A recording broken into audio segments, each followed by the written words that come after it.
Please see links in description below. Hi everybody, welcome back to another awesome day, another awesome vlog. We are out here on a beautiful sunny Southern California day. We've brought our van out and we thought we would do a solar video for you. I'm going to hook up our solar panels, talk about how to hook them up, what things should be hooked up first, and how the solar panels work, how long you can run them, things like that. So let's get started. It is a little bit breezy out here today, so hopefully it's not too windy for the video, but let's go ahead and get started. I'm going to start pulling out my solar panels and get to putting them together.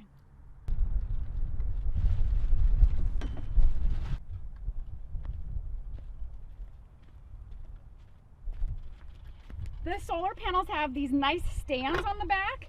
You just pull them out and push down on these little brackets and they stand nicely.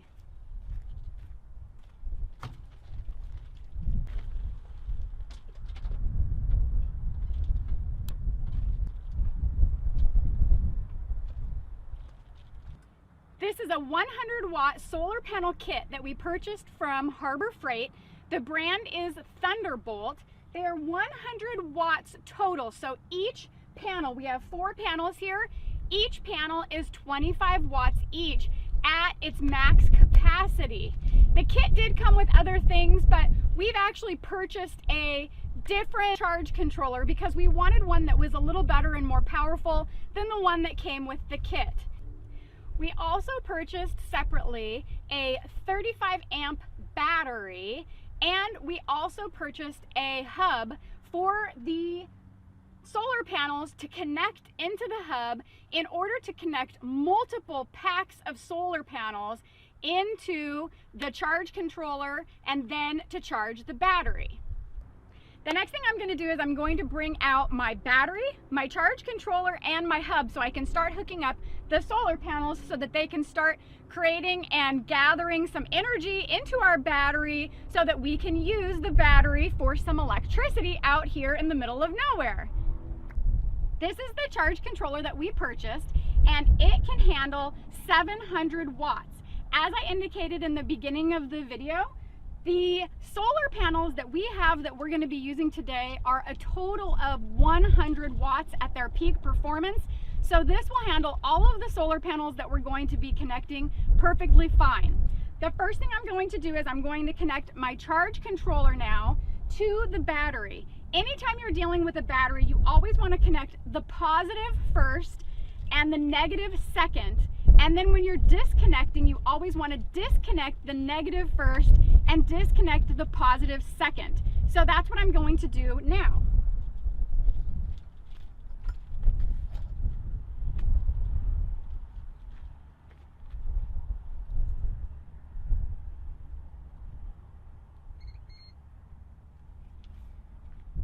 This is the solar panel hub that we purchased. The next thing I'm going to do is connect the charge controller. I'm going to connect this to the output, and then I'm going to connect the solar panels at all of the other inputs. Now, this solar panel kit did come with a harness so that I could, if I wanted to, connect all of the solar panels to this one harness and only have one thing that I had to attach to my hub. But for today's video, I'm going to attach the solar panels directly into the hub and not use the harness.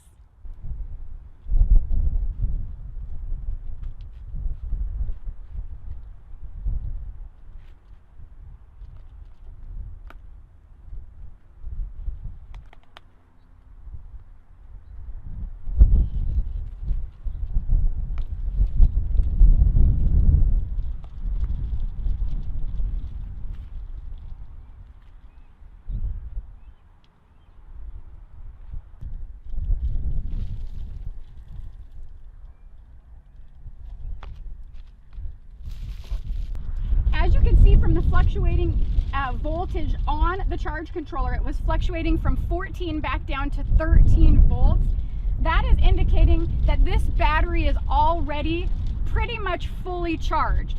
So if the battery is at all drained, it's going to continue charging it, but once it reaches its full charge, it's just going to let it sit here and not overcharge and ruin the battery. The next component to our solar is the inverter.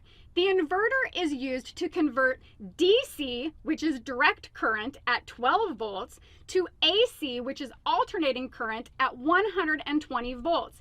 This will allow me to connect my inverter to the battery, which will then allow me to run a TV, a DVD player, some other things that I may want to run inside my van when I don't have any other electrical source.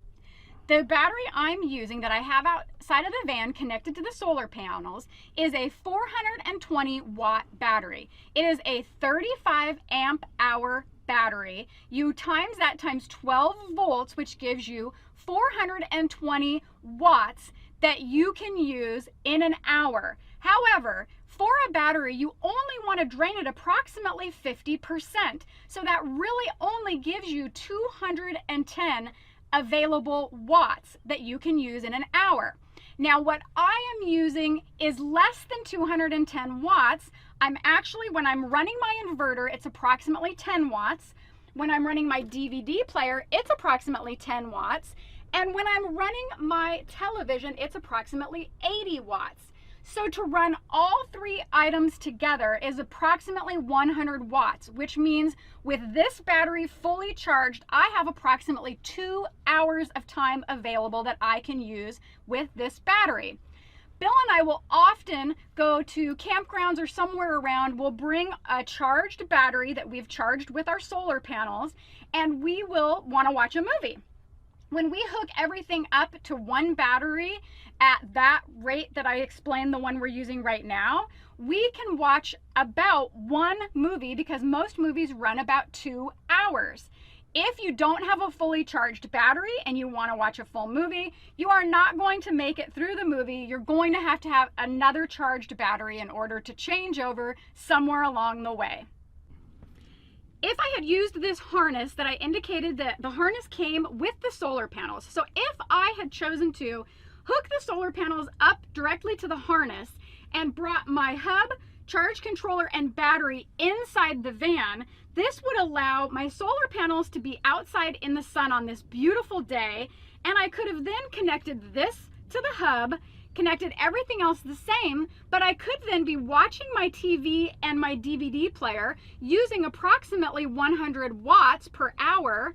I then as well, with my solar panels out in the sun, and they are making 100 watts at peak performance, it would literally be a draw basically. Even though I'd be hooked up to my battery, I wouldn't be depleting it at all, because as I'm using the battery, I'm also putting the solar panels into the battery because of the sun right now.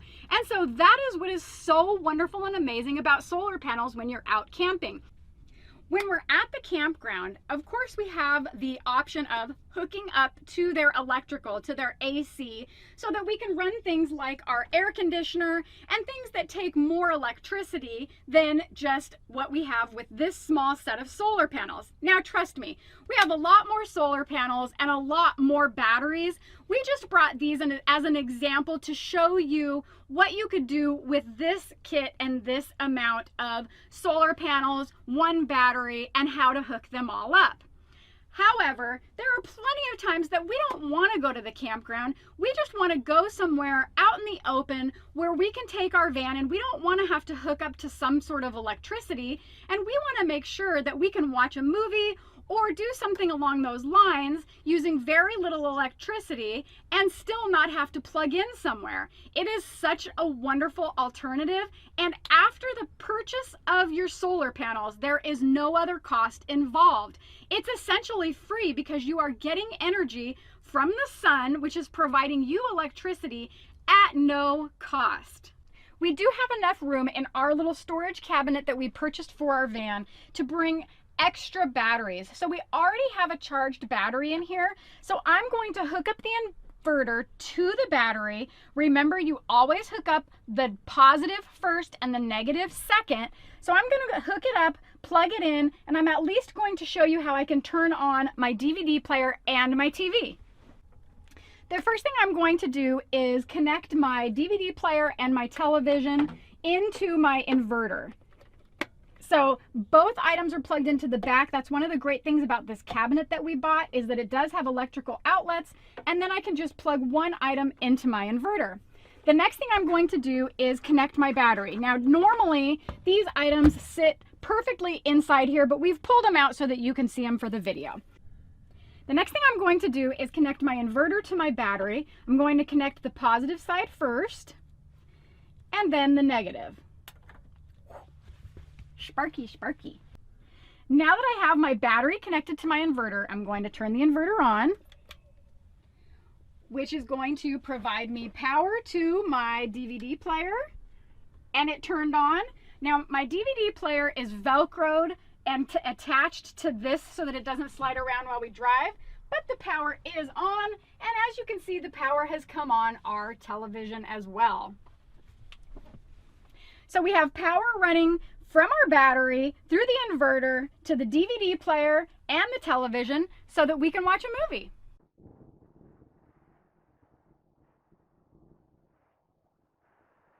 All right, everybody, we've hiked over to these awesome rocks away from our van. We're going to end our video here. I hope you learned something. I have learned so much from Bill about solar panels and solar energy, and it is so exciting to learn something new, especially because when we're camping, I need to be able to understand how these things work. So I hope you learned something as well, and I hope you enjoyed our video. Don't forget to smash the thumbs up button, and don't forget to subscribe. Bye!